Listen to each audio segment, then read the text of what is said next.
There's nothing more dangerous than a man with nothing left to lose. Sometimes the worst thing you can do to someone isn't killing them. It's taking away everything they've ever loved and leaving them breathing. In 1874, the Vasquez Cartel rode into New Mexico looking for easy targets and quick money.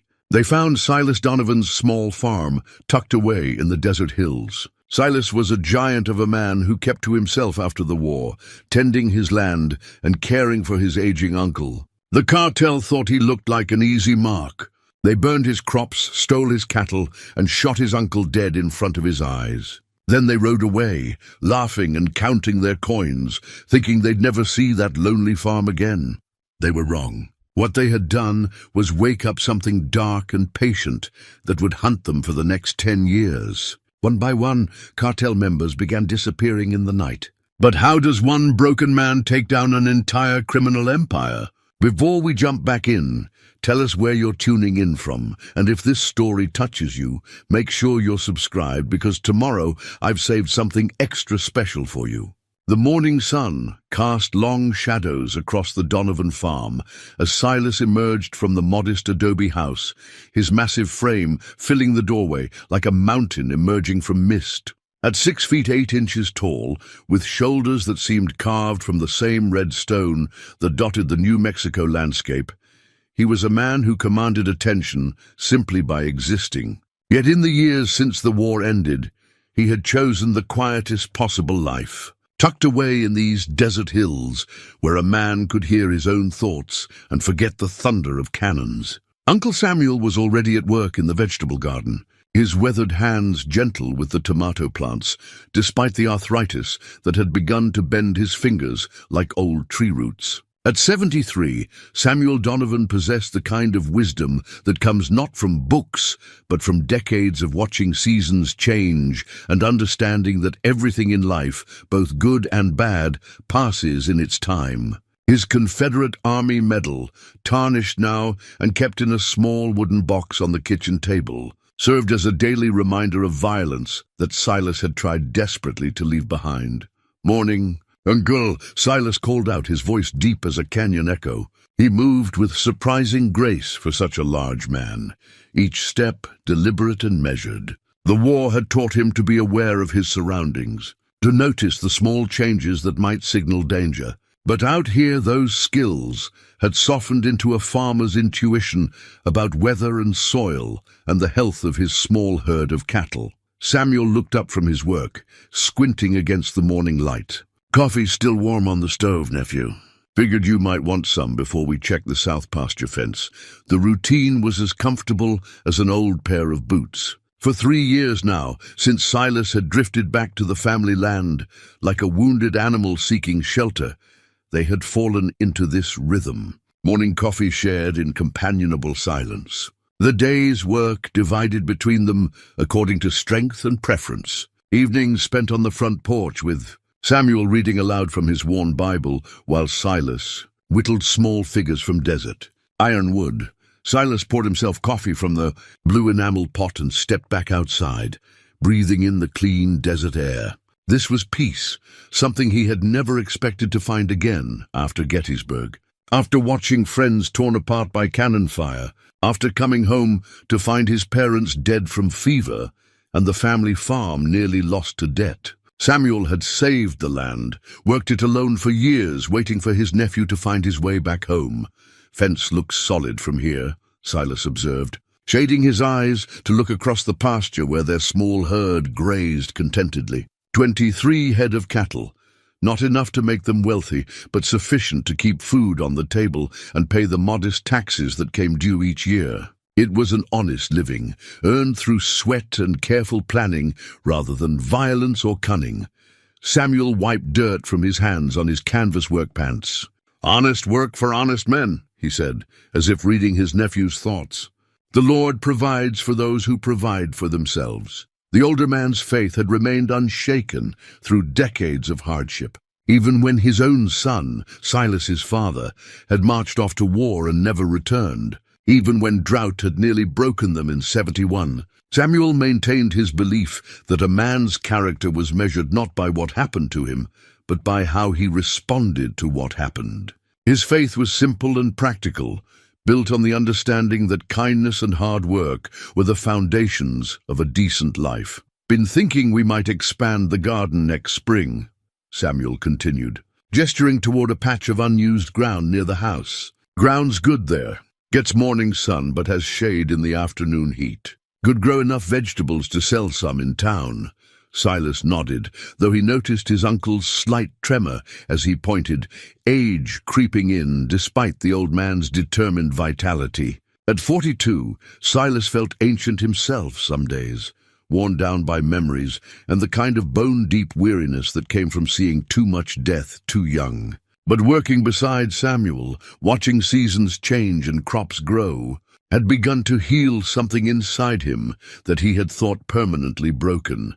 The nearest town, Socorro, lay 15 miles to the east, close enough for monthly supply runs, but far enough away that neighbors were a rare sight. This isolation suited Silas perfectly. In town, people stared at his size and whispered about his silence, inventing stories about what he had done during the war. Better to let them wonder than to tell them the truth about Antietam and Fredericksburg, about the way artillery could turn living men into red mist, about nights spent burying boys who should have grown up to be farmers and fathers. But the isolation that protected Silas from unwanted questions also left them vulnerable in other ways. The territory had grown dangerous in recent years as various criminal organizations pushed north from Mexico, taking advantage of the sparse law enforcement and vast, empty spaces to establish smuggling routes and hideouts. The Vasquez cartel had become particularly notorious, led by a man named Don Emilio Vasquez, who ruled through fear and systematic brutality. Local Mexican families spoke of them in whispers, crossing themselves and looking over their shoulders even in daylight. American settlers had begun abandoning remote homesteads, moving closer to established towns where numbers might provide safety. But Samuel refused to be driven from land his family had worked for over 20 years. And Silas had nowhere else to go even if he wanted to leave. "Heard talk in town last month about trouble moving this way," Samuel said quietly, as if the morning's peace had reminded him of shadows gathering beyond their small sanctuary. "Folks saying the Vasquez bunch has been pushing further north, demanding tribute from anyone they find." Silas felt his jaw tighten involuntarily. How close? Close enough that the Martinez family packed up and moved to Albuquerque. "Their place is only 8 miles south of us." Samuel's voice carried the weight of a man who had seen enough of life to recognize when storms were building on the horizon. "Might be we should consider our options." But even as he said it, both men knew they would not run. This land held the bones of Silas's parents, the memories of his childhood, the only peace he had found since the war ended. Samuel had invested too many years and too much love in this place to abandon it to criminals. They were not the kind of men who yielded to threats, even when wisdom might have counseled retreat.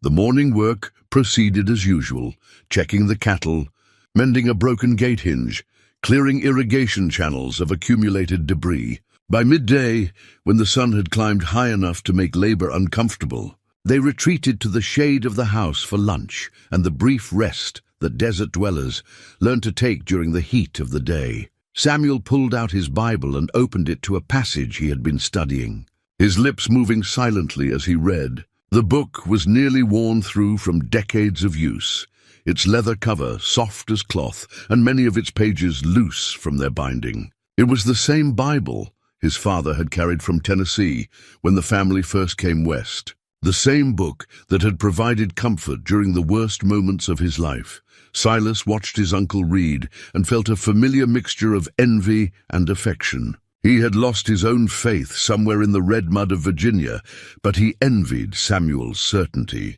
his ability to find meaning and purpose in Scripture, even when the world seemed determined to reward cruelty and punish decency. Uncle Samuel's faith was not the loud, showy kind that some men used to impress their neighbors, but the quiet, practical sort that showed itself in daily kindness and unshakable moral conviction.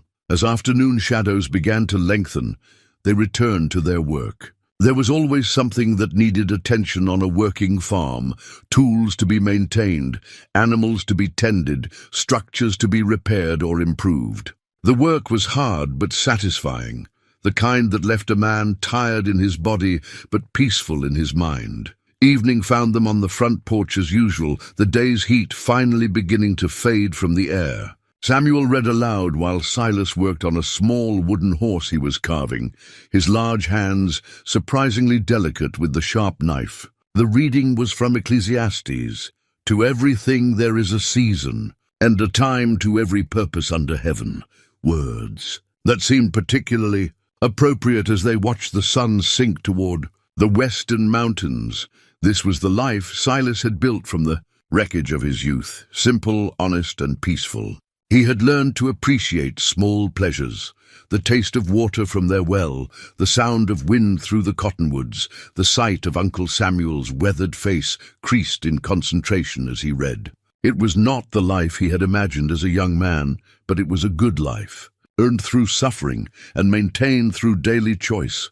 Neither man could have known that this particular evening would be their last together, that the peace they had carefully constructed was about to be shattered by men who measured their worth in fear and counted their success in other people's pain. The storm that Samuel had sensed building on the horizon was closer than either of them realized, and tomorrow would bring visitors who understood only one language: the language of violence and domination. But for now, in the gathering dusk of what would prove to be their final peaceful evening together, they simply existed in the moment, uncle and nephew, survivor and guardian.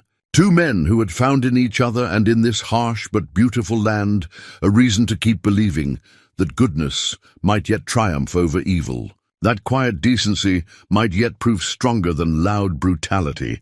The wooden horse in Silas's hands was nearly finished, its carved features emerging from the ironwood with each careful cut of his knife. It would join the small collection of figures he had made over the years: horses and cattle, eagles and coyotes, all the creatures that shared this desert landscape with them. They were his way of capturing and preserving the beauty he saw around him, of creating something lasting and peaceful from his own hands. Uncle Samuel's voice rose and fell with the ancient rhythms of Scripture, his words carrying across the desert air like a prayer or benediction. In the distance, coyotes began their evening song, and the first stars appeared in the darkening sky. It was a moment of perfect peace, the kind that men like Silas learned to treasure, because they understood how rare and fragile such moments truly were. Tomorrow would bring the test of everything they had built together, everything they believed about the possibility of living quietly and decently in a world that often rewarded neither quality. But tonight, there was only the carved horse taking shape in Silas's hands, Samuel's steady voice reading ancient wisdom, and the vast desert silence that held them both like a blessing. The riders appeared on the southern horizon just after dawn, their silhouettes wavering in the heat shimmer like figures from a fever dream. Silas spotted them first while checking the morning irrigation, his war-trained eyes immediately cataloguing details: 12 men, well-armed, moving with the practiced coordination of those accustomed to violence. The burnt family photograph tucked in his shirt pocket, a charred remnant of his parents' wedding day, seemed to grow heavier against his chest. "Uncle Samuel," he called quietly, his voice carrying the kind of calm that preceded storms. "We have visitors." Samuel emerged from the chicken coop, a basket of fresh eggs in his weathered hands. He followed Silas's gaze to the approaching riders and felt his stomach tighten with recognition. Even at this distance, the red bandanas and distinctive silver conchos on their saddles marked them clearly as Vasquez men. He had hoped they would pass by, that their small farm would prove too insignificant to warrant attention. "Perhaps they're just passing through," Samuel said, though his voice carried little conviction. He set the egg basket carefully on the porch steps and moved to stand beside his nephew, drawing what comfort he could from Silas's imposing presence. The riders drew closer, and their leader became clear, a lean man with cruel eyes and a mustache waxed to sharp points. Captain Rodriguez Mendoza, Don Emilio's most trusted lieutenant, a man whose reputation for creative brutality had spread throughout the territory. The silver cross, hanging from his neck, caught the morning sunlight, a mockery of faith worn by one who understood only the religion of fear. They reined up in the farmyard in a cloud of dust, their horses snorting and stamping with barely controlled energy. Mendoza's smile revealed teeth stained brown from tobacco, and his eyes moved over the modest buildings and well-tended fields with the calculating gaze of a man appraising someone else's property. "Buenos dias." "Señores," Mendoza said, his English accented but precise. "I am Captain Mendoza of the Vasquez organization. We have come to discuss business arrangements with the landowners in this area." Silas stepped slightly forward, placing himself between the riders and his uncle. At his full height, he towered over even the mounted men, his massive frame casting a long shadow across the dusty ground. "This is private property," he said quietly. "You're welcome to water your horses and move on." Mendoza's laugh was like the sound of glass breaking. "Ah, the giant speaks. Yes, we have heard stories about you, Senor Donovan. A veteran of the Confederate Army, no? A man who knows something about killing." His eyes glittered with malicious amusement. "But that war is over, and this is a new territory with new rules. What do you want?" Samuel asked, his voice steady despite the fear that had begun to crawl up his spine like a cold snake. "Want? We want nothing unreasonable. Simply recognition of certain realities." Mendoza dismounted with fluid grace, his hand resting casually on the butt of his pistol. "This land sits on roots important to our business operations. We require assurance that those who live here understand their responsibilities to contribute to the peace and prosperity of the region." The euphemisms were as thin as smoke, but Silas understood the message perfectly. Protection money paid to criminals in exchange for the privilege of not being murdered in their sleep. He had seen similar arrangements during the war, where Confederate units had demanded tribute from civilian populations. It always started with reasonable requests and polite language, but it always ended in blood.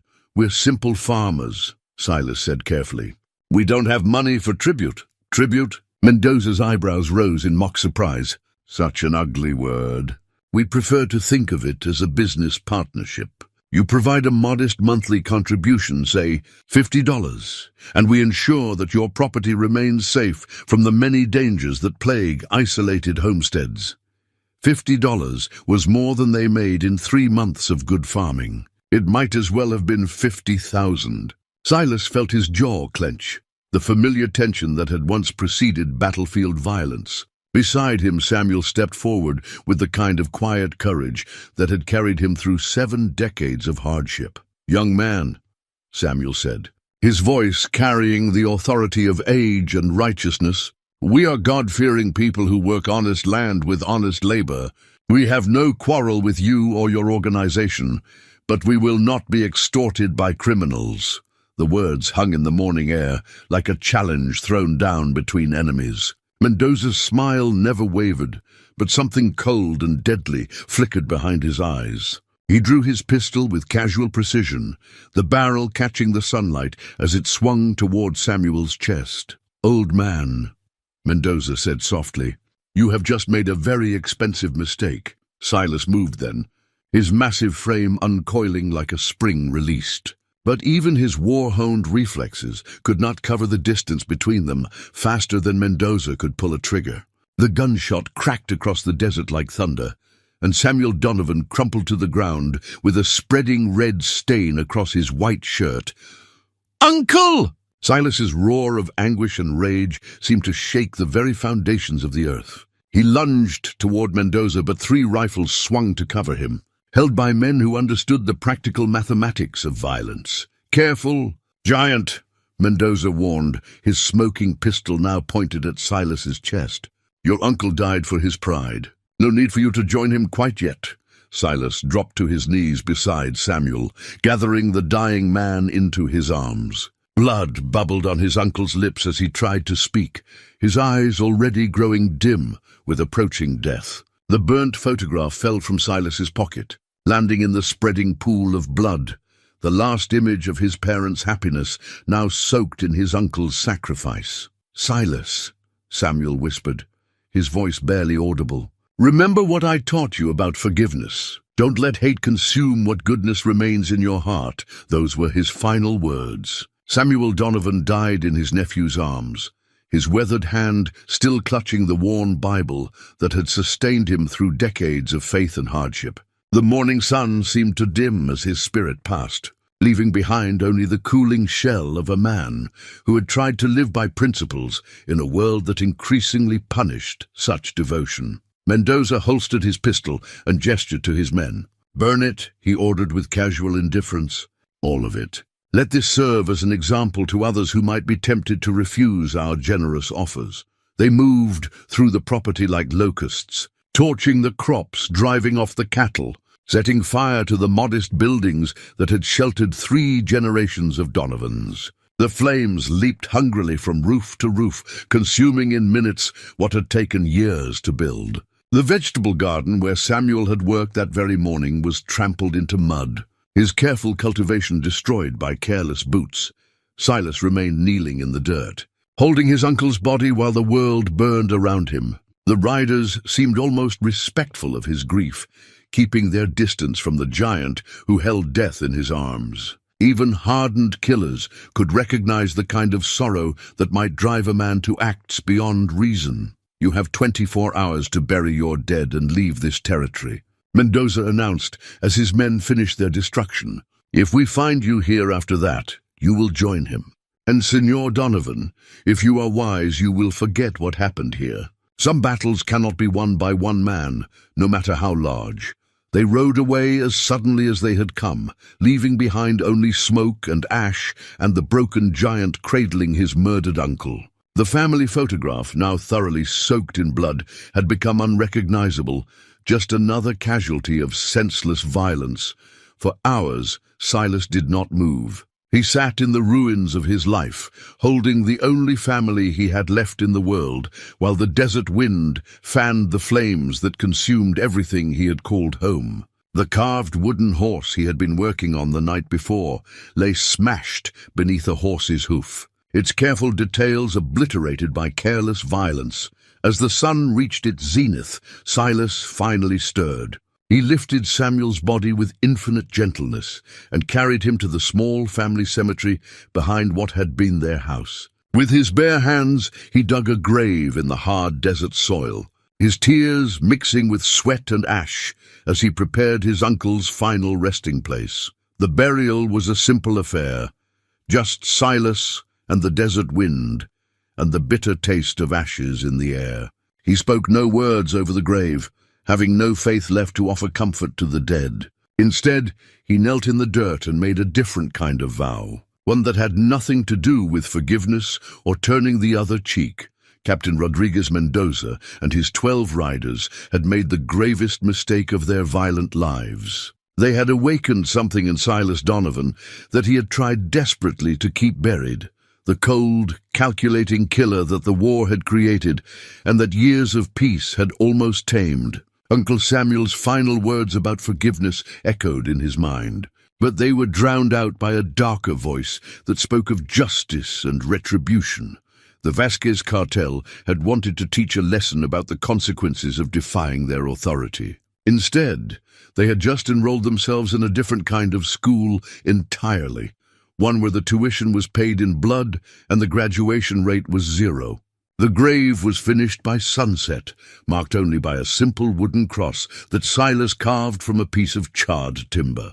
Uncle Samuel's hunting rifle, rescued from the ruins of their burned home, leaned against the makeshift headstone like a metal flower left by a mourner. The weapon had survived the fire, its steel barrel blackened but functional, a tool that would serve a very different purpose in the days to come. Silas knelt beside the fresh mound of earth, his massive hands folded in what might have been prayer if he still possessed any faith to offer. The desert wind carried the acrid smell of smoke and ash, reminders of everything that had been taken from him in a single morning. Around him, the skeletal remains of buildings stood like broken teeth against the darkening sky. "I'm sorry, Uncle," he whispered to the silent grave. "I couldn't protect you, but I swear on your memory they will pay for what they've done." The words felt strange in his mouth. He had not spoken of vengeance since the war ended, had tried to bury that part of himself as deeply as he now buried Samuel. But grief and rage were poor soil for growing forgiveness. And what sprouted in their place was something darker and more patient than simple anger. He spent the night sitting vigil beside the grave, his mind working through the practical problems of what came next. Mendoza had given him 24 hours to leave, but Silas had no intention of running. This land held the bones of his family, the memories of the only peace he had known since the war. More importantly, leaving would mean that Samuel's death served its intended purpose, to teach others that defying the Vasquez cartel carried a price too high to pay. As dawn broke over the desert, Silas rose stiffly from his long vigil and began the work of transformation. The peaceful farmer who had tended crops and carved wooden animals was dead, buried alongside Uncle Samuel in the hard New Mexico soil. What remained was something the war had forged and grief had tempered, a weapon pointed at the heart of the organization that had destroyed his world. His first task was gathering intelligence. The cartel operated throughout a vast territory, but they were not ghosts. They needed supplies, safe houses, reliable routes between their various enterprises. Men like Mendoza left tracks that could be followed by someone with the right skills and sufficient patience. The ruins of his home yielded several useful items: Samuel's rifle and ammunition, a pair of field glasses that had belonged to his father, a heavy knife suitable for close work, and most importantly, a hand-drawn map of the local territory that marked water sources, game trails, and the locations of isolated homesteads. The map would serve as the foundation for tracking the cartel's movements and identifying their patterns. Silas studied the surrounding terrain with the eye of a military tactician. The desert provided excellent cover for a man who understood its rhythms. Vast distances where sound carried for miles, rocky outcroppings that offered concealment, arroyos and canyons that could hide a small army. It was harsh country that killed the unprepared. But for someone with the right knowledge and equipment, it could serve as an invisible highway. His first expedition took him south toward the Martinez farm that Samuel had mentioned, the family who had abandoned their land rather than face the cartel's demands. The abandoned homestead told its own story of fear and flight, doors left standing open, personal belongings scattered as if the family had packed only what they could carry in desperate haste. But more importantly, the site showed clear evidence of recent cartel activity.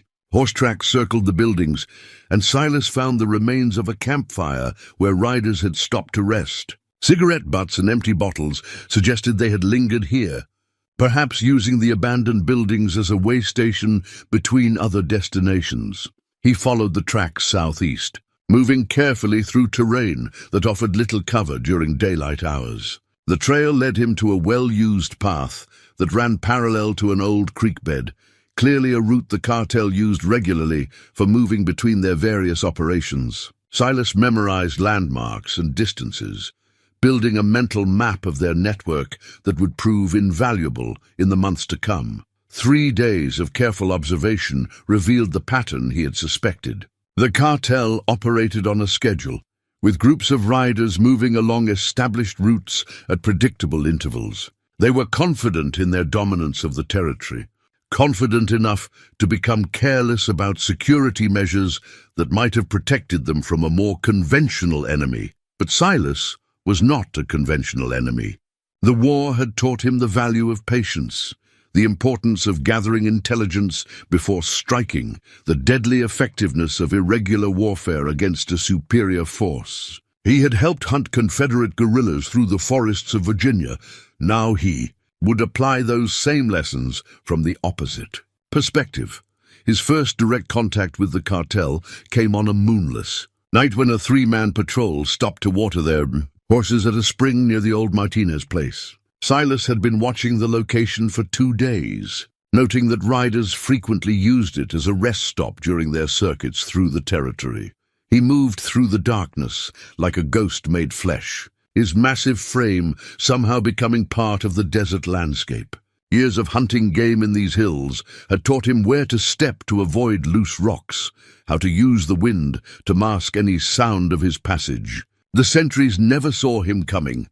The first man died silently, Silas's powerful hands breaking his neck before he could cry out. The second managed to draw his pistol, but never had the chance to fire it. The heavy knife took him in the chest, piercing his heart with surgical precision. The third rider tried to run, but made it less than 20 yards before Silas brought him down with a thrown rock that shattered his skull.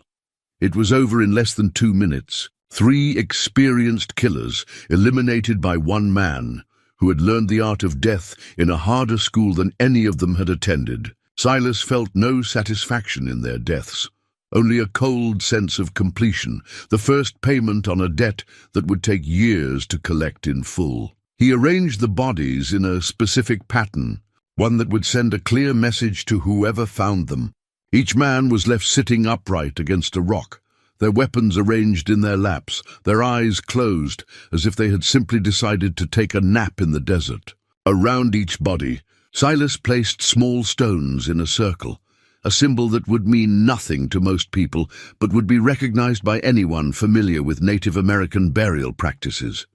The message was simple, but profound. The desert itself had claimed these men, swallowed them up as punishment for their crimes against the land and its people. It was the beginning of a legend that would grow with each passing month. The story of a giant who moved through the wilderness like an avenging spirit.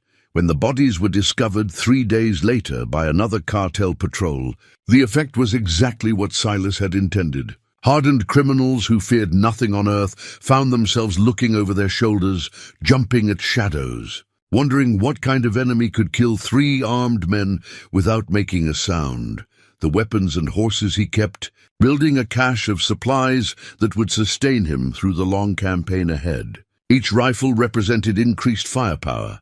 Each horse offered mobility and the option of carrying additional equipment. More importantly, every weapon taken from the cartel was one less that could be used against innocent civilians. Silas established his base camp in a hidden canyon 10 miles from the ruins of his farm, a place where ancient waters had carved a deep gouge in the red rock that was invisible from ground level until you stood at its very edge. A spring provided fresh water year-round, and the high walls offered protection from both weather and observation. Here he began the patient work of becoming a legend. Each night brought new reconnaissance, new intelligence about cartel movements and operations. Each week brought new opportunities to strike, always silently, always unexpectedly, always leaving behind the same mysterious calling card that had marked his first kills. The cartel began to adapt, sending out larger patrols and varying their routes. But adaptation took time, and every change in their procedures created new vulnerabilities that a patient observer could exploit. Silas had learned during the war that the key to irregular warfare was forcing the enemy to react to your initiatives rather than pursuing their own objectives. Within a month, the Vasquez organization found itself devoting significant resources to protecting itself from an enemy they could not find, could not fight, and could not understand. The ghost giant had become more than a nuisance. He was becoming a genuine threat to their operations. And in his hidden canyon, surrounded by the weapons of dead men, Silas Donovan began to plan the next phase of his war. 3 months into his campaign, Silas had collected 17 silver crosses from the necks of dead cartel members. Each necklace represented a life taken in payment for Uncle Samuel's murder, and he kept them in a leather pouch that had once held his uncle's tobacco. The crosses clinked softly when he moved, a metallic prayer that followed him through the desert like the whisper of approaching judgment. The cartel's response had evolved from confusion to genuine fear. Captain Mendoza had tripled the size of patrol groups and instituted new security protocols, but the phantom in the desert seemed to anticipate every countermeasure. Men who had terrorized entire villages now rode in tight formations, their eyes constantly scanning the horizon for threats that never appeared until it was too late. Silas had become a student of his enemies, learning their individual habits and weaknesses through patient observation.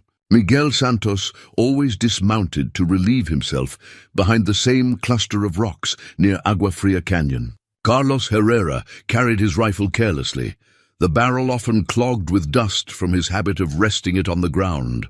Eduardo Vega's horse favored its left rear leg, making him slower than his companions during rapid movement. These small details became the foundation for larger strategies. Silas knew which men could be separated from their groups, which routes they preferred during different weather conditions, which leaders commanded genuine respect versus those who ruled through fear alone. The intelligence he gathered was written in a careful, hand on pieces of paper hidden throughout his canyon hideout, a military intelligence operation conducted by an army of one. His methods had evolved beyond simple ambush and assassination. Psychological warfare proved equally effective against men whose confidence depended on maintaining an image of invincibility. Cartel members would wake to find their horses' manes braided with wildflowers, or discover that someone had rearranged their equipment while they slept without disturbing the sentries. These incidents served no tactical purpose beyond demonstrating that their mysterious enemy could reach them anywhere, any time he chose. The psychological pressure began to show in their behavior. Fights broke out between patrol members over imagined slights and perceived cowardice. Some men requested transfers to other territories, claiming family emergencies or personal business that required their immediate attention. Others began wearing religious amulets and crossing themselves. Before mounting their horses each morning, local Mexican villagers had begun to whisper stories about El Gigante, Phantasma, the ghost giant who moved through the desert like a vengeful spirit. The tales grew with each telling, describing a figure 8 feet tall who could disappear into solid rock and whose eyes glowed red in the darkness. Mothers used his name to frighten children into obedience, and grown men crossed themselves when his shadow supposedly fell across their path. Silas encouraged these stories through carefully staged encounters with civilians. He would appear briefly at the edge of a village just long enough to be seen, always at sunset when the light played tricks with perspective and made him seem even larger than his natural impressive size. Sometimes he left small gifts, food for hungry families, medicine for the sick, silver coins for those in desperate need, always vanishing before questions could be asked or thanks offered. The gifts came from cartel members who no longer had need of earthly possessions. Silas had developed an efficient system for processing his kills, stripping them of anything useful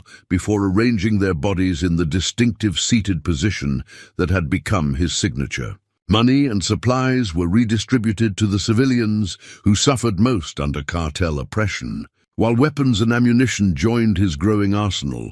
His fourth major engagement came when he intercepted a supply convoy traveling between cartel strongholds. 6 armed guards escorted a wagon loaded with weapons, ammunition, and silver coins, the monthly tribute collected from terrorized villagers throughout the territory. The guards were experienced fighters, alert and well-positioned for mutual support.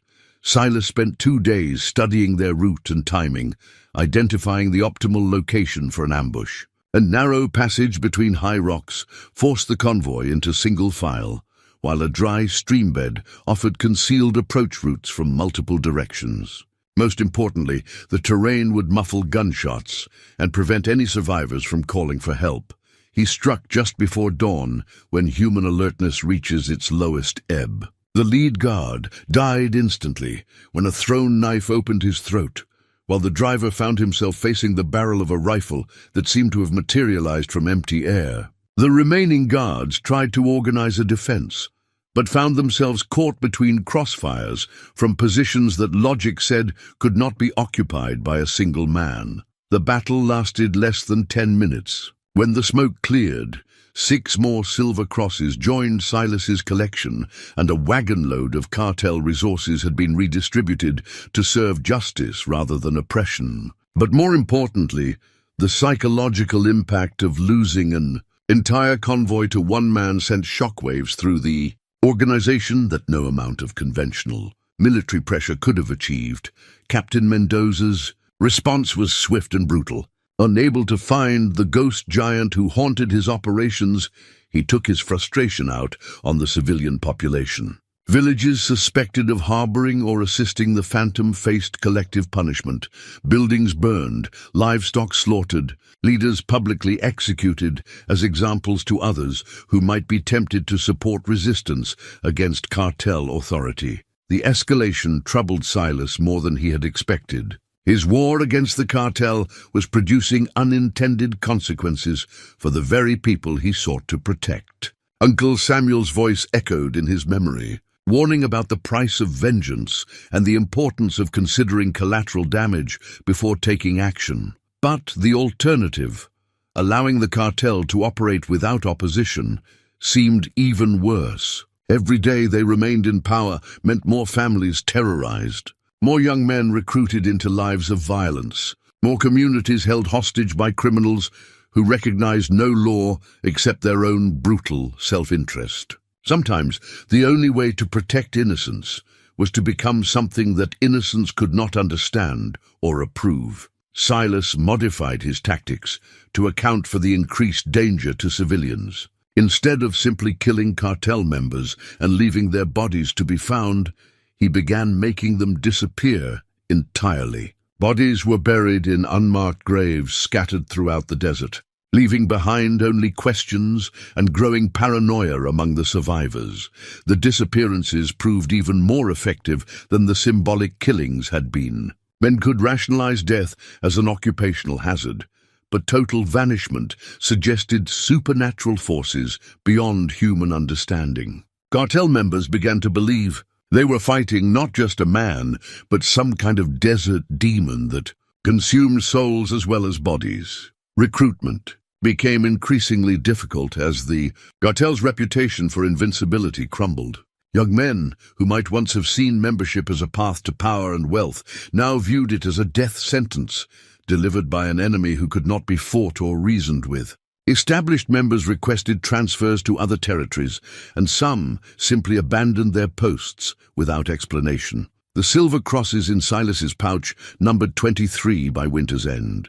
Each one represented not just a personal victory, but a small reduction in the cartel's ability to terrorize innocent people. Yet the collection also served as a reminder of how far he had traveled from the man who once carved wooden animals in the evening light, while his uncle read scripture aloud. The ghost giant had become real, and there was no returning to the peaceful farmer who had died beside Uncle Samuel's grave. 6 months had passed since Uncle Samuel's murder, and the hand-drawn map of cartel territory spread across Silas's makeshift table bore 43 red X marks. Each mark represented a confirmed kill, a life taken in the patient pursuit of justice that had consumed his existence. The map itself had evolved into a masterpiece of military intelligence, covered with notes about patrol routes, safe houses, supply lines, and the personal habits of key cartel leaders.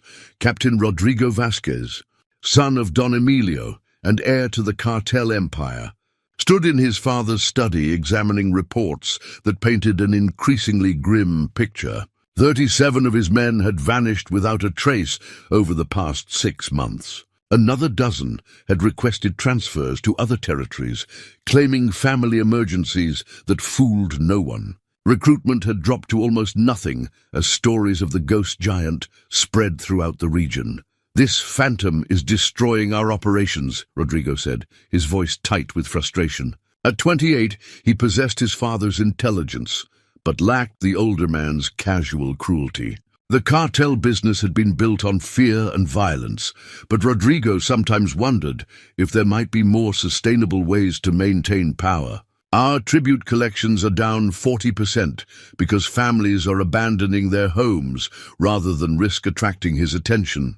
Don Emilio Vasquez looked up from his evening meal, his eyes cold as winter stones. At 62, he had built his empire through decades of careful planning and ruthless execution. The idea that one man could threaten everything he had created struck him as both impossible and personally insulting. One man, my son. One man is not an army, no matter how large or how clever. He bleeds like any other man, and when he bleeds enough, he dies. The elder Vasquez's voice carried the absolute certainty of someone who had solved similar problems many times before. We simply have not been creative enough in our approach. Rodrigo spread a territorial map across his father's desk, marking the locations where their men had disappeared. The pattern showed clear intelligence and planning. The ghost giant was not striking randomly, but targeting specific individuals and operations with surgical precision. He knows our routes, our schedules, our personnel. This is not some angry farmer seeking simple revenge. This is someone with military training conducting an organized campaign. The realization troubled Rodrigo more than he cared to admit. Random violence could be countered with superior firepower, but intelligent opposition required a more sophisticated response. Worse, the ghost giant's methods were turning their own reputation for invincibility against them. Every unexplained disappearance added to his legend while diminishing their authority.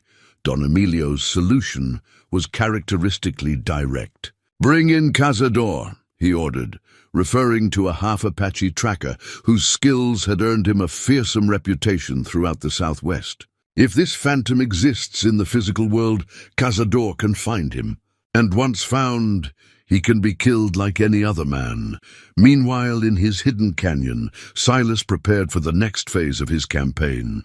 The red X marks on his map formed a rough circle around the cartel's primary stronghold in the Organ Mountains, where Don Emilio maintained his headquarters in a fortified compound that had once been a Spanish mission. Attacking the stronghold directly would be suicide, but systematic elimination of its outlying support network might force the leadership into making mistakes. His most recent intelligence, who had come from interrogating a wounded cartel accountant whose horse had thrown him in a remote canyon. The man, delirious from pain and fever, had revealed the locations of 3 major weapons caches and the schedule for the next tribute collection run from the mining town of Hillsborough. The information would allow Silas to strike multiple targets in rapid succession, creating the impression that he could be in several places simultaneously.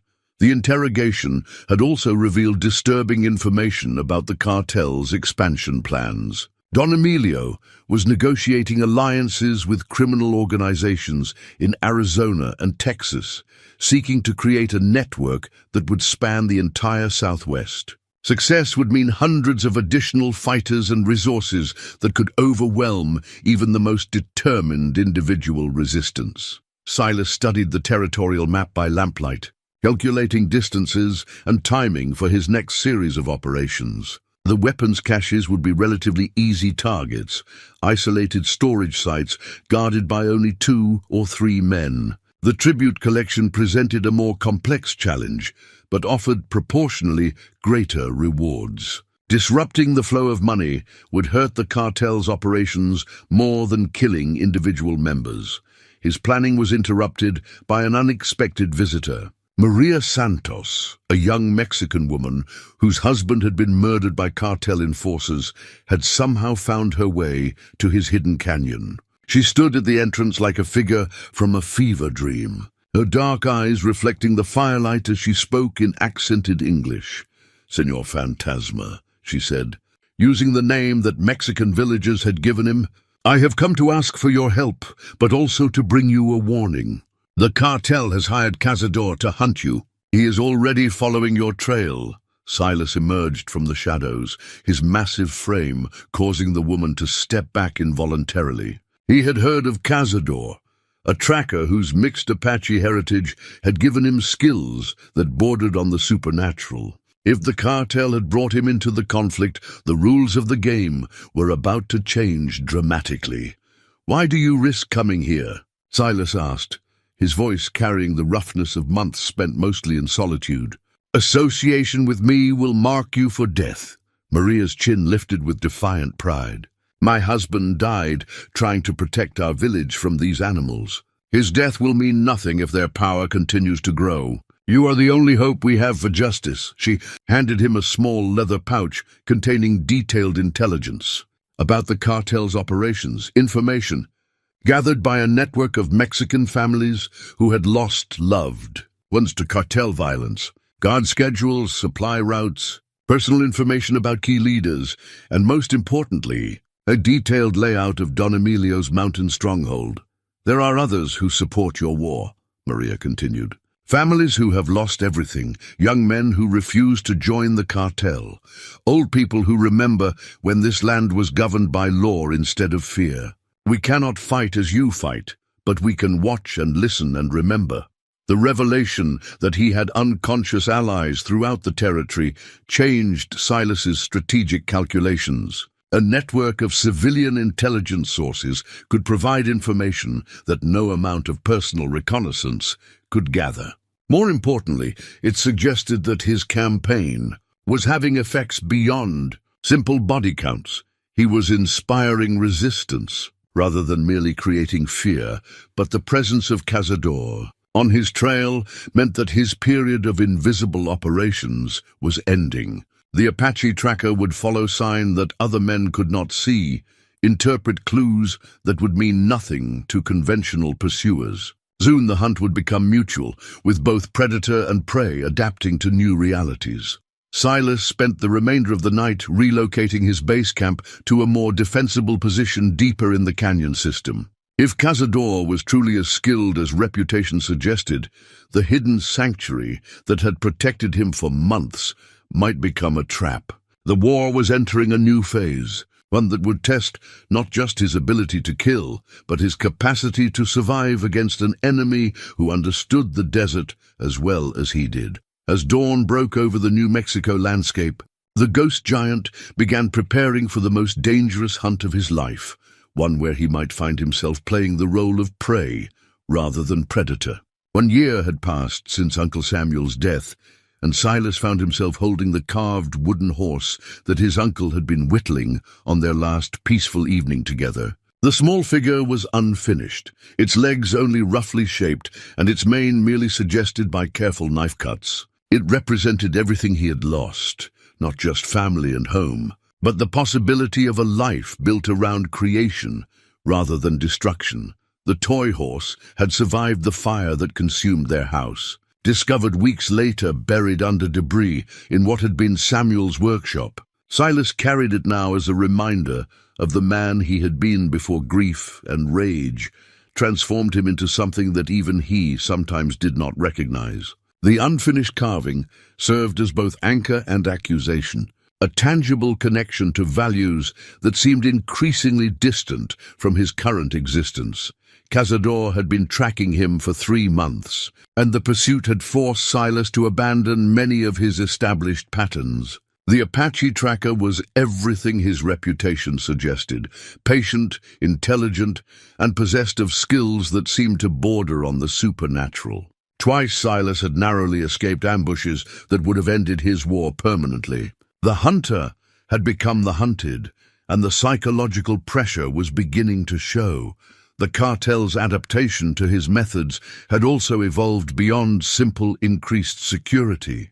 They now moved in larger groups, varied their routes randomly, and employed counter-surveillance techniques that made them much more difficult to track and engage. Rodrigo Vasquez had proven himself a capable adversary, studying Silas's tactics and developing countermeasures that limited his effectiveness. But the most troubling development was the cost being paid by innocent civilians. Don Emilio had ordered systematic retaliation against any village suspected of providing intelligence or support to the ghost giant. Families had been burned out of their homes, men had disappeared into cartel dungeons, and children had been orphaned in the name of discouraging resistance.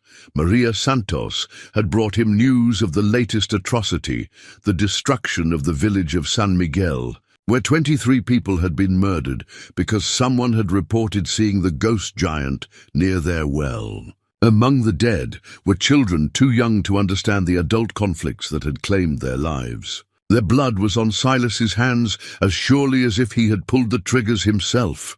"This is not justice," Maria said during one of their clandestine meetings in a remote canyon. "This is madness feeding on itself until there is nothing left but death and suffering. My husband would not have wanted this legacy." Her words echoed Uncle Samuel's final plea for forgiveness rather than vengeance. Silas found himself caught between his oath to make the cartel pay for their crimes and the growing realization that his methods were creating new victims faster than they were protecting old ones. The moral certainty that had sustained him through months of killing had begun to crack under the weight of unintended consequences. Yet abandoning his campaign seemed equally impossible. The cartel's power had grown during the year of conflict, their brutality spreading to new territories as they sought to demonstrate strength in the face of the ghost giant's challenge. Stopping now would mean that every life taken, every family destroyed, every child orphaned had been for nothing. The internal struggle was reflected in his physical condition. Months of constant vigilance and irregular meals had carved away flesh from his already lean frame, while stress and sleepless nights had etched new lines around his eyes. The giant, who had once seemed indestructible, was showing signs of mortality that even his enemies might have recognized as weakness. His most recent encounter with Cazador had nearly ended in disaster. The tracker had anticipated his approach to a cartel supply depot and positioned himself perfectly for an ambush. Only luck and the sudden appearance of a sandstorm had allowed Silas to escape, leaving behind equipment and intelligence that he could not afford to lose. The near miss had forced him to reconsider everything about his approach to the war. Fighting as a lone wolf had served him well initially, but the enemy had adapted to that model. Perhaps it was time to consider Maria's suggestion about building a more organized resistance, training and equipping local men who had lost family members to cartel violence. The idea troubled him for multiple reasons. Training civilians to fight meant accepting responsibility for their likely deaths. It also meant revealing himself to others, abandoning the anonymity that had been his greatest protection. Most significantly, it would transform his personal vendetta into something larger and more complex, a revolution that might outlive him but could also spiral beyond his control. But the alternative, continuing to operate alone while innocents paid the price for his vendetta, seemed increasingly untenable. Uncle Samuel's wooden horse seemed to reproach him with its unfinished state, suggesting that some things were more important than the satisfaction of personal revenge.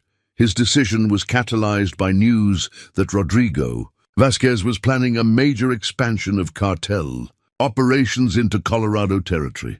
Success would mean hundreds of new recruits and access to silver mines that could fund a criminal empire spanning half the continent. The Ghost Giants campaign had slowed but not stopped the cartels. Growth, more dramatic action was required. Silas made contact with other men who had lost family members to cartel. The violence, farmers whose wives had been murdered, shopkeepers whose sons had been recruited by force, miners whose claims had been stolen at gunpoint.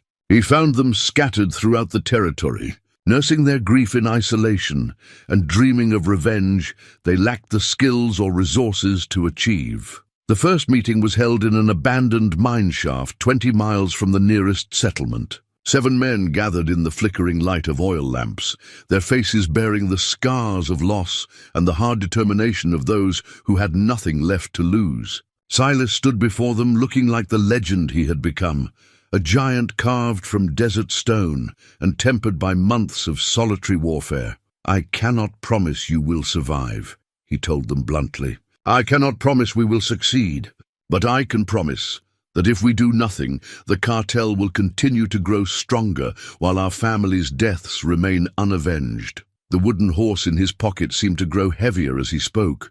reminding him of Uncle Samuel's teachings about forgiveness and the dangers of letting hatred consume the soul. But sometimes a man had to choose between competing moral imperatives, between the ideal of turning the other cheek and the reality of protecting those who could not protect themselves. The revolution that would ultimately destroy the Vasquez cartel began that night in a forgotten mine shaft, with 7 grieving men pledging their lives to a cause that might very well kill them all.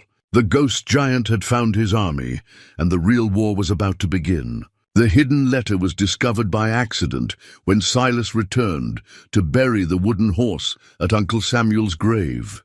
A loose stone in the foundation of their burned home shifted under his weight, revealing a cavity that had protected its contents from the fire. Inside lay a leather portfolio containing correspondence that would change everything he thought he knew about his uncle's death. The papers were written in Samuel's careful handwriting, but they told the story of a man Silas had never known existed. For over 2 years, Uncle Samuel had been secretly corresponding with a network of Mexican revolutionaries who opposed the cartel's growing power. The peaceful farmer who read scripture each evening had been feeding intelligence to resistance fighters, documenting cartel movements and helping coordinate safe passage for families fleeing cartel territory.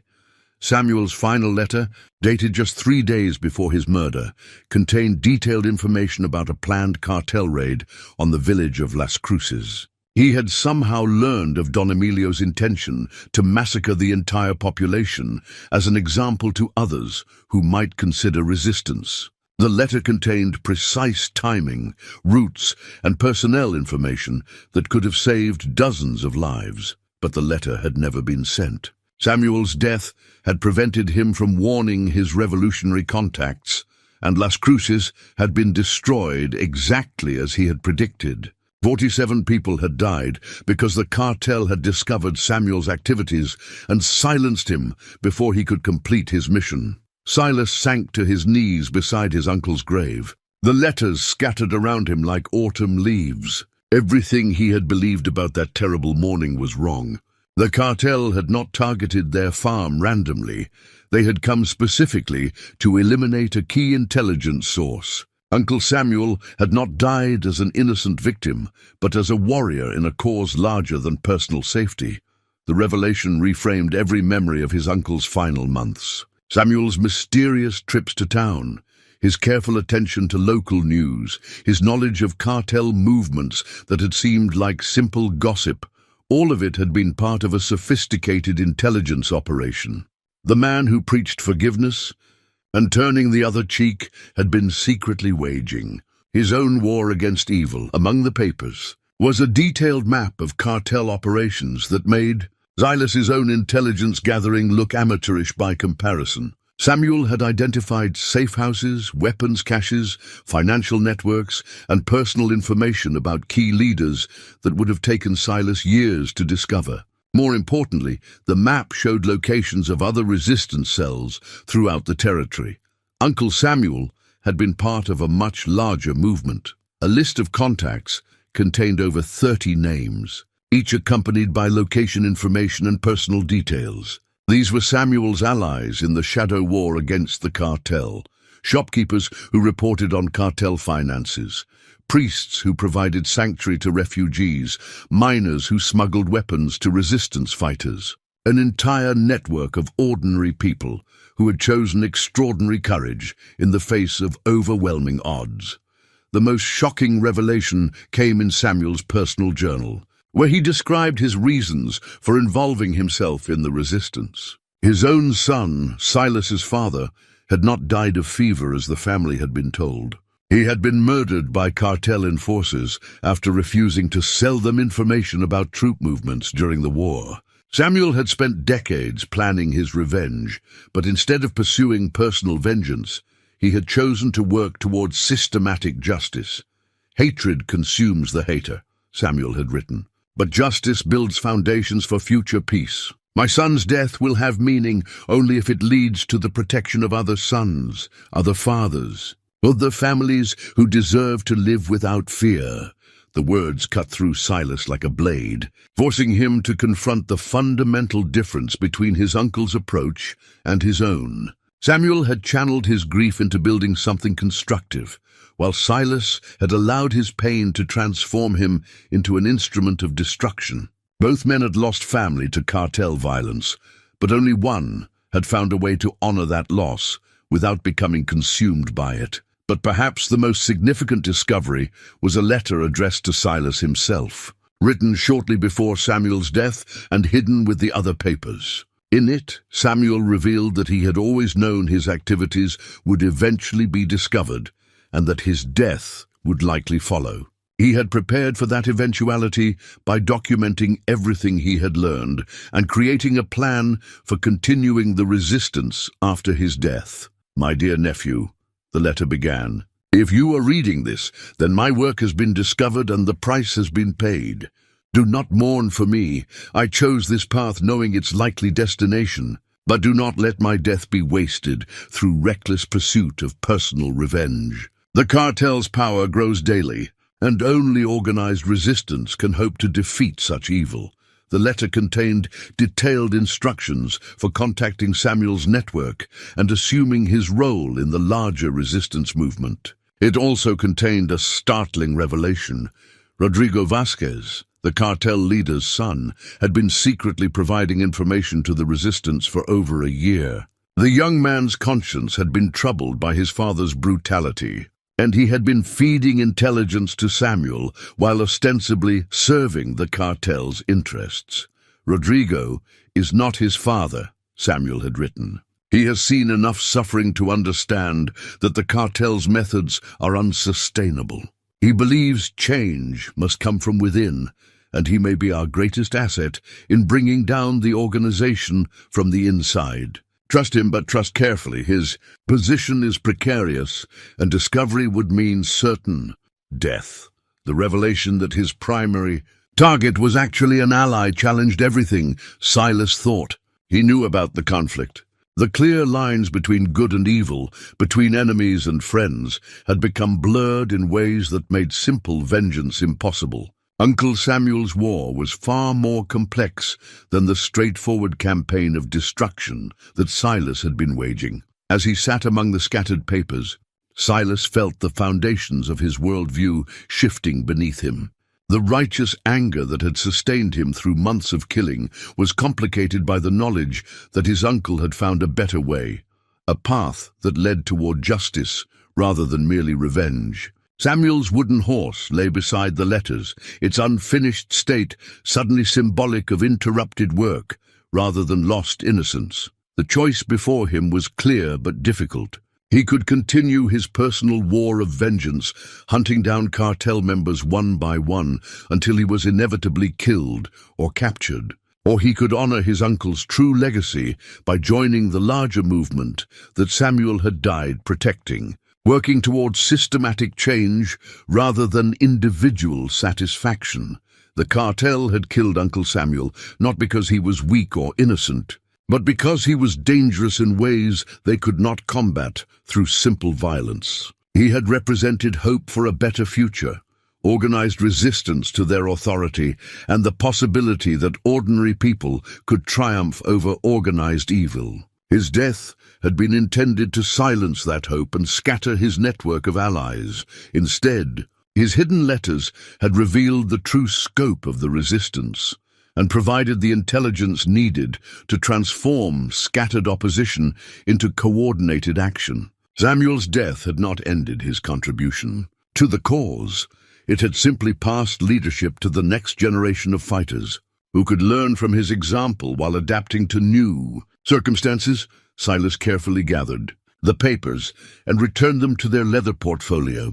Uncle Samuel's compass, hanging from a chain around his neck, seemed to point toward a new direction, one that led away from solitary vengeance and toward the kind of organized justice that might actually succeed in destroying the cartel's power permanently. The Ghost Giants' War was ending, but Samuel Donovan's revolution was just beginning. Uncle Samuel's compass lay warm in Silas's palm as he studied the mountain fortress that crowned the Organ Mountains like a stone crown. The ancient Spanish mission had been transformed by Don Emilio into an impregnable stronghold, its thick adobe walls reinforced with iron plates and its narrow windows converted into firing positions. Getting inside would require more than individual heroics. It would demand the kind of coordinated assault that Uncle Samuel's network had been preparing for years.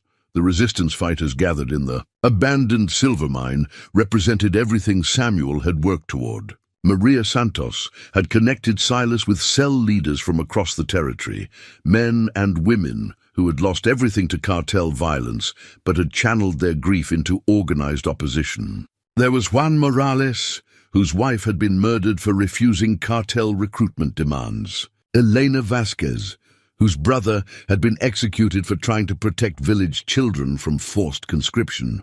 Father Miguel Santos, whose church had been burned with parishioners inside for providing sanctuary to refugees. Each face told a story of loss transformed into purpose. These were not soldiers seeking glory or adventure, but ordinary people driven to extraordinary action by circumstances beyond their tolerance. They looked to Silas not as a leader but as a symbol, proof that resistance was possible, that the cartel's power was not absolute, that justice might yet triumph over brutality. "The fortress is strong," admitted Carlos Rivera, a former Mexican army engineer who had been forced to flee his homeland after refusing cartel recruitment. "But every fortress has weaknesses. The question is whether we have the resources to exploit them."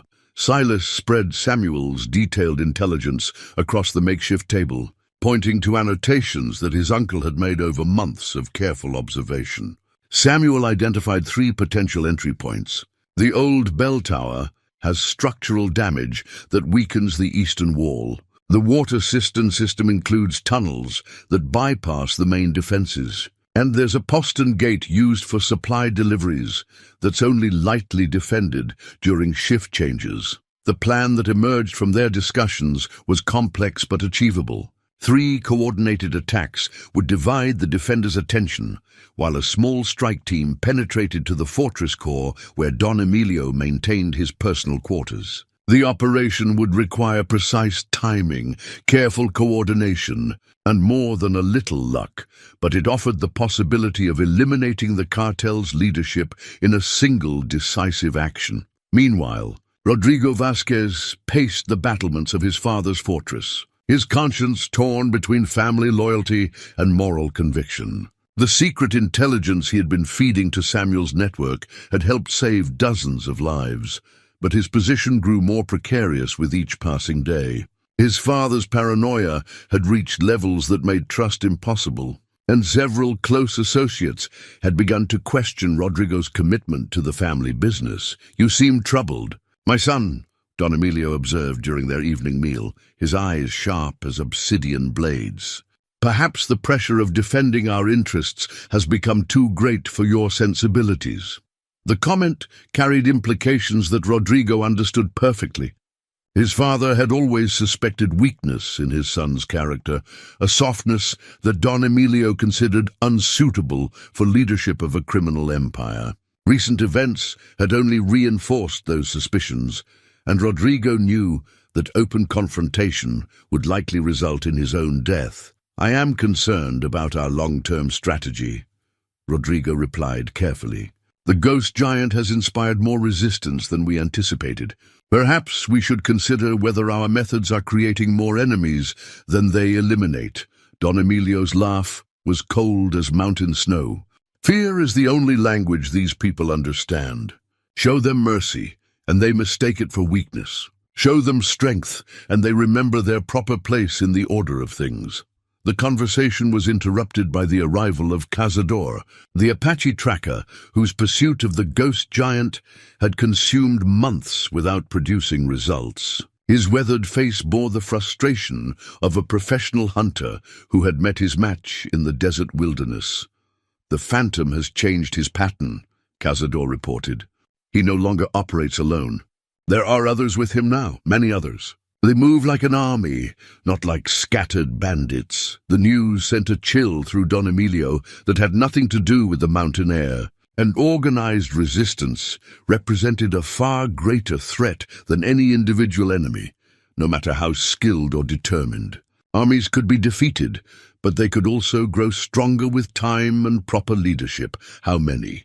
Don Emilio demanded. Difficult to say with certainty. Their trail discipline is excellent. They scatter and regroup in ways that make accurate counting impossible. But I estimate at least 30 fighters, possibly more. Rodrigo felt his heart race as he realized the implications. Samuel's network had finally coalesced into active resistance, guided by the intelligence his uncle had died protecting. The ghost giant had become something far more dangerous, a unifying symbol around which genuine opposition could organize. Back in the silver mine, Silas addressed his assembled fighters with the kind of calm authority that comes from having survived the worst that life can offer. "Tomorrow we end this," he said simply. "Not for revenge, not for glory, but so that our children can grow up in a world where strength serves justice instead of oppressing it." The weapons cache that Samuel had accumulated over years of careful planning equipped each fighter with reliable firearms and adequate ammunition. More importantly, the intelligence network provided real-time information about guard schedules, supply deliveries, and the internal layout of the fortress. They would not be attacking blind. They would be striking with surgical precision at the moment of maximum vulnerability. Father Miguel offered a blessing that encompassed fighters from both sides of the border, men and women united not by nationality or language, but by shared commitment to protecting the innocent. "May God grant us courage in the face of danger," he prayed, "and wisdom to build something better from whatever victory we may achieve." The blessing felt appropriate for men and women who understood that they might not survive the coming battle. Several fighters had written letters to be delivered to family members in case of their deaths. Others had made arrangements for the care of children who would be orphaned if the mission failed. These were not reckless young men seeking adventure, but mature adults who had counted the cost and chosen to pay it. Silas spent the final hours before dawn visiting Uncle Samuel's grave, the compass warm in his hand as he spoke to the simple wooden cross that marked his uncle's resting place. "I understand now what you were trying to teach me," he whispered to the desert wind. "Justice isn't about destroying your enemies. It's about building something that makes their evil irrelevant." The wooden horse lay buried beneath the cross, its unfinished state a reminder that some things matter more than individual completion. Samuel's work would be finished by others, carried forward by people who understood that true victory required construction rather than mere destruction. As the first light of dawn touched the mountain peaks, Silas led his fighters toward their destiny.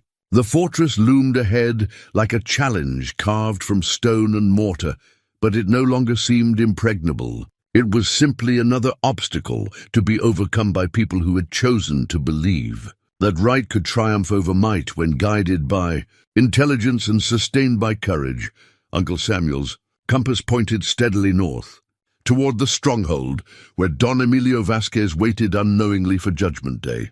The revolution that had begun with a simple farmer's moral conviction was about to test itself against the concentrated power of organized evil. Behind them, the mine entrance was sealed and camouflaged, erasing all evidence of their presence. Ahead lay either victory that would free an entire territory from criminal domination, or death that would at least demonstrate that some people still chose to fight rather than submit to tyranny. The ghost giant had found his army, and they were marching toward a confrontation that would determine the future of everyone who called the high desert home. Dawn broke over the Organ Mountains as 3 separate assault teams moved into position around Don Emilio's fortress. The cartel leader's gold-inlaid pistol, the same weapon that had killed Uncle Samuel, gleamed from his hip as he emerged onto the battlements for his morning inspection. Unaware that death was closing in from multiple directions, Silas led the main assault team toward the eastern wall where Samuel's intelligence had identified structural weaknesses in the ancient stonework. His massive frame moved with surprising stealth through the pre-dawn darkness, the other fighters following in his wake like shadows given substance. Each man carried weapons taken from dead cartel members, creating a grim symmetry that Samuel would have appreciated.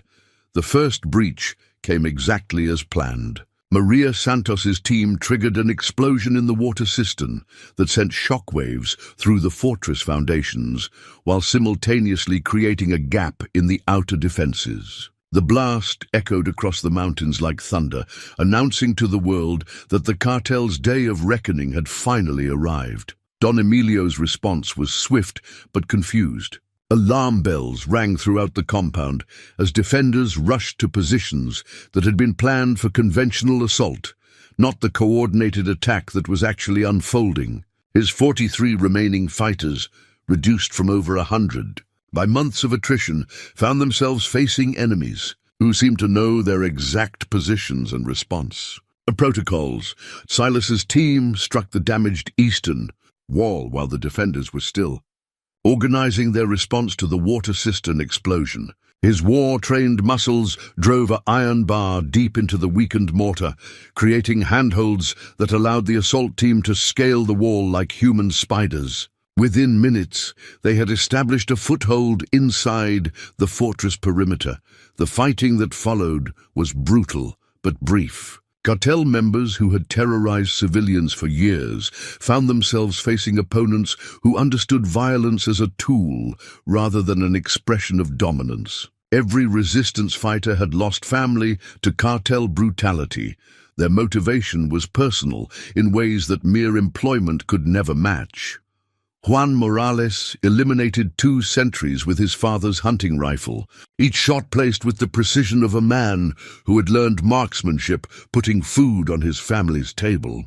Elena Vasquez moved through the fortress corridors like an avenging angel, her knowledge of the building's layout gained through Samuel's intelligence, allowing her to anticipate and counter every defensive position. But it was Silas himself who became the focal point of cartel resistance. His reputation as the ghost giant had grown to mythical proportions, and seeing him in the flesh, massive, implacable, seemingly immune to the fear that paralyzed other men, created a psychological shock that shattered morale as effectively as any weapon. El Gigante Fantasma. The cry went up from terrified defenders who had convinced themselves that their tormentor was supernatural rather than human.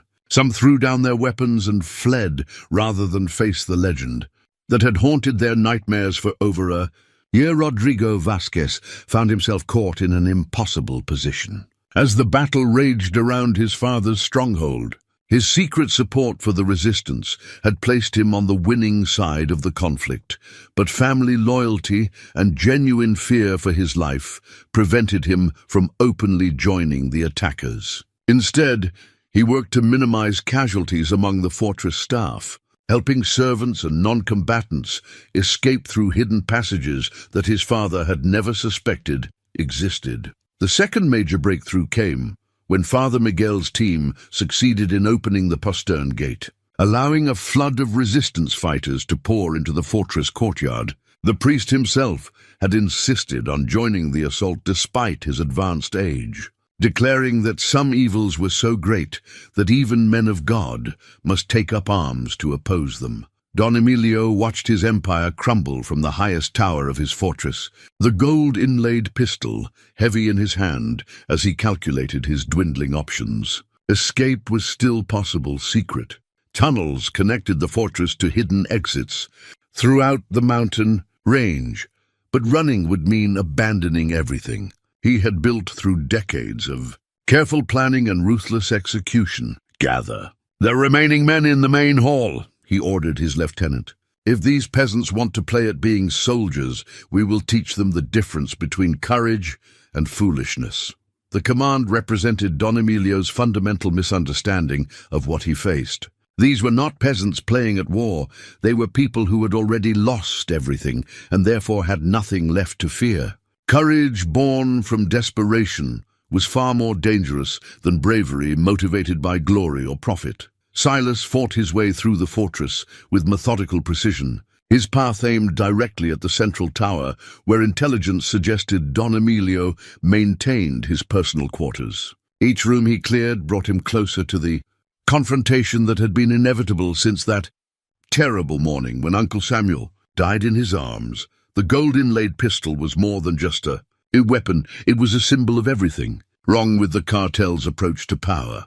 Don Emilio had commissioned the ornate firearm as a demonstration of wealth and status, caring more about appearance than functionality. It was beautiful, but impractical, decorated but unreliable, much like the empire he had built through fear rather than genuine respect. As Silas climbed the stone stairs toward the tower's upper levels, he could hear the sounds of battle diminishing throughout the fortress. Resistance was collapsing as cartel members realized that their legendary invincibility had been nothing more than shared delusion. The ghost giant was real, his army was victorious, and their reign of terror was ending. Rodrigo appeared in the stairwell ahead of him, blocking the path with raised hands but no weapons. "Senor Donovan," he said carefully, "we need to talk before you face my father. There are things you should know, things that might change how this ends." The young man's eyes held desperation but not fear, suggesting motives more complex than simple self-preservation. Silas paused, remembering Samuel's letter describing Rodrigo as a potential ally rather than an enemy. Perhaps the final confrontation would prove more complicated than simple vengeance required. Uncle Samuel's wooden cross, carved from desert ironwood and worn smooth by months of handling, lay heavy in Silas's pocket as he faced Don Emilio Vasquez in the fortress's highest chamber. The cartel leader stood behind an ornate desk, his gold-inlaid pistol aimed at Silas's chest, but his hands trembled with the palsy of a man who had finally met his reckoning. "So," Don Emilio said, his voice carrying the forced calm of someone trying to maintain dignity in the face of inevitable defeat, "the ghost finally reveals himself. You are smaller than the stories claimed, but then legends always grow in the telling." Silas said nothing, his massive frame filling the doorway like a judgment carved from stone. Behind him, the sounds of battle had faded to occasional gunshots as the last pockets of resistance were eliminated. The fortress had fallen, the cartel's power was broken, but the final accounting remained to be settled between the two men who had started this war. "Your uncle was a meddling fool," Don Emilio continued, apparently hoping to provoke some reaction that might give him an advantage. He thought his secret correspondence and amateur spying could threaten an organization that has survived for decades. His death was a mercy. It saved him from seeing how little his sacrifice ultimately mattered. The words were chosen to inflict maximum pain, but Silas had moved beyond simple anger into something colder and more purposeful. Uncle Samuel's true legacy was evident throughout the fortress, in the coordinated resistance that had made victory possible, in the network of allies who had provided crucial intelligence, in the moral foundation that transformed personal vengeance into systematic justice. He died believing that good men could triumph over evil through organization and courage. Silas replied quietly. "Today proves he was right." Don Emilio's laugh held the bitter edge of a man who had bet everything on the wrong principles and lost. "Triumph? You have won a single battle against one organization. There are others ready to take our place, men hungrier and more ruthless than we ever dreamed of being. You have changed nothing except the names of those who will rule through fear." The statement carried enough truth to sting. But Silas had learned from his uncle's example that sustainable change required more than elimination of current threats. The resistance network that Samuel had built would continue operating long after today's victory, providing the foundation for legitimate governance that could replace criminal rule with actual law. Rodrigo appeared in the doorway behind Silas, his face bearing the strain of divided loyalties finally resolved. "Father," he said quietly, "it's over. The men have surrendered or fled. There's no point in continuing this. Don Emilio's eyes shifted to his son with an expression of profound disappointment mixed with dawning understanding. "You," he whispered, "you are the source of intelligence that allowed them to anticipate our movements. My own son betrayed everything I built. I betrayed nothing worth preserving," Rodrigo replied with quiet conviction. "I chose to protect innocent people from the monster you had become." The revelation that his own flesh and blood had turned against him seemed to break something fundamental in Don Emilio's character. The cold calculation that had served him throughout decades of criminal leadership cracked, revealing the frightened old man beneath the facade of power. "Then I have nothing left to lose," he snarled, swinging the ornate pistol toward his son. Silas moved then, his war-trained reflexes carrying him across the room faster than thought. But even his speed could not entirely prevent tragedy. Don Emilio's shot caught Rodrigo in the shoulder, spinning him against the stone wall with a cry of pain and surprise. The collision between Silas and Don Emilio sent both men crashing into the heavy desk, scattering papers and ornaments across the floor. The cartel leader was smaller and older, but desperation gave him strength that surprised even Silas. They grappled for control of the gold-inlaid pistol, each man understanding that possession of the weapon would determine the outcome of their personal war. Don Emilio fought with the vicious cunning of a man who had built his empire through personal violence. But age and soft living had weakened him in ways that no amount of determination could overcome. Silas's hands, hardened by years of farm work and months of desert survival, slowly forced the ornate pistol away from his opponent's grip. "You think killing me will end this?" Don Emilio gasped as his strength failed. "There are networks you cannot imagine, alliances that span continents. My death will only bring greater evil down upon these people you claim to protect." Silas felt the pistol's weight transfer to his control. The same weapon that had killed Uncle Samuel now aimed at the heart of the man who had ordered that murder. Justice demanded retribution, and the opportunity for perfect symmetry lay within his grasp. One pull of the trigger would complete the circle of vengeance that had consumed more than a year of his life. But Uncle Samuel's voice echoed in his memory, speaking words about forgiveness and the importance of building rather than merely destroying. The wooden cross in his pocket seemed to grow heavier, reminding him of values that transcended personal satisfaction. "My uncle was right about one thing," Silas said quietly, lowering the pistol. "Some cycles have to be broken rather than completed." Don Emilio's eyes widened with surprise and perhaps a flicker of hope, but his relief was premature. The sound of approaching footsteps announced the arrival of other resistance fighters, men and women who had their own accounts to settle with the cartel leader. Father Miguel appeared first, followed by Maria Santos and Juan Morales, people whose lives had been shattered by Don Emilio's orders. "Senor Donovan," Father Miguel said formally, "there are legal proceedings to consider.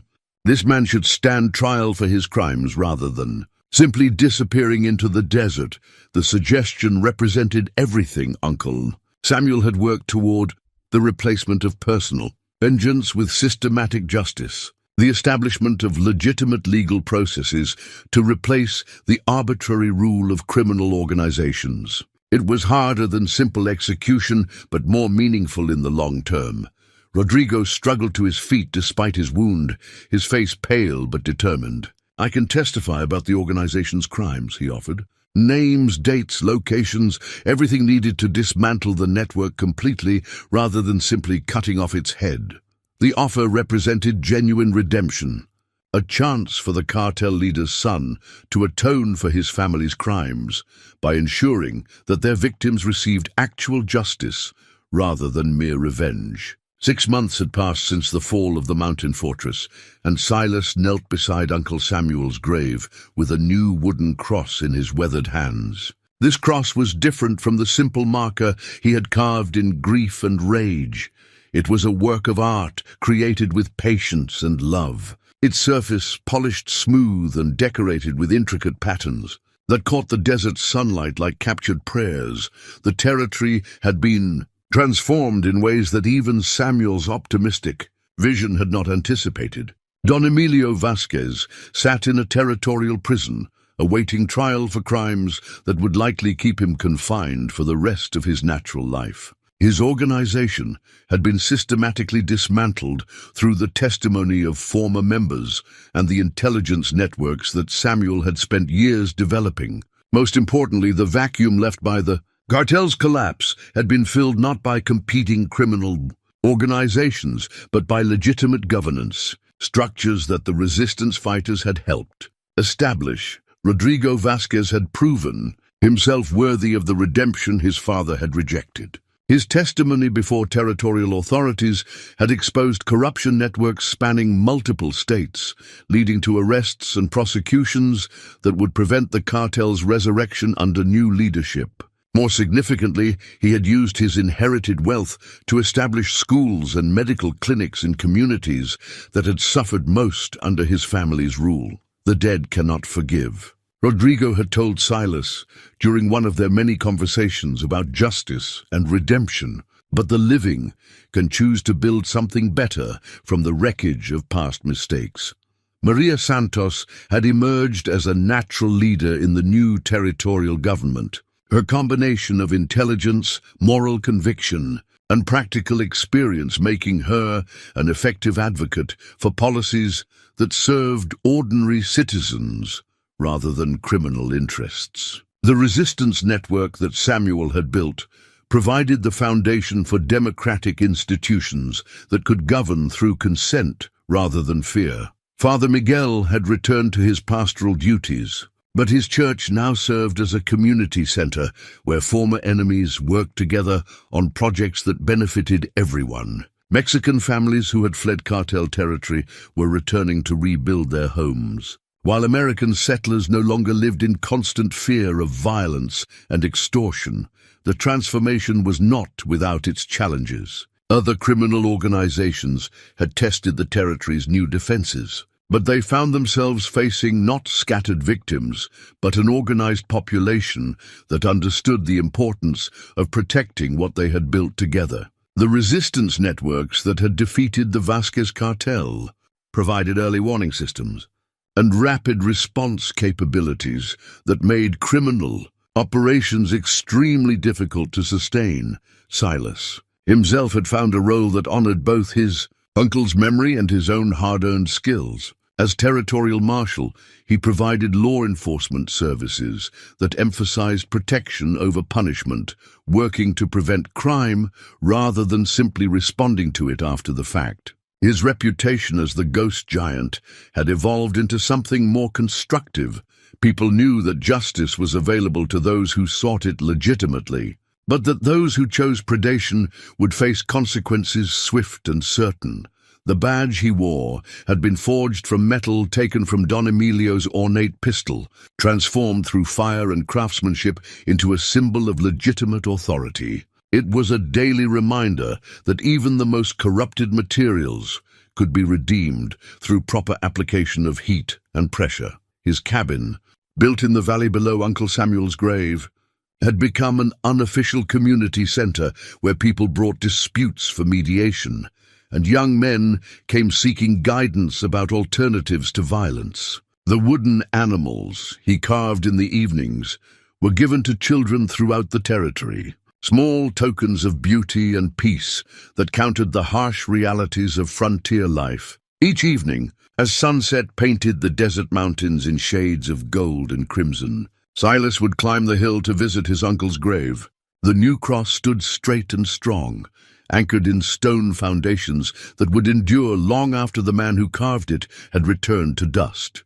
Flowers appeared regularly at its base, offerings from families whose lives had been saved by Samuel's sacrifice and Silas's subsequent war. "You were right, Uncle," Silas would say to the simple grave marker.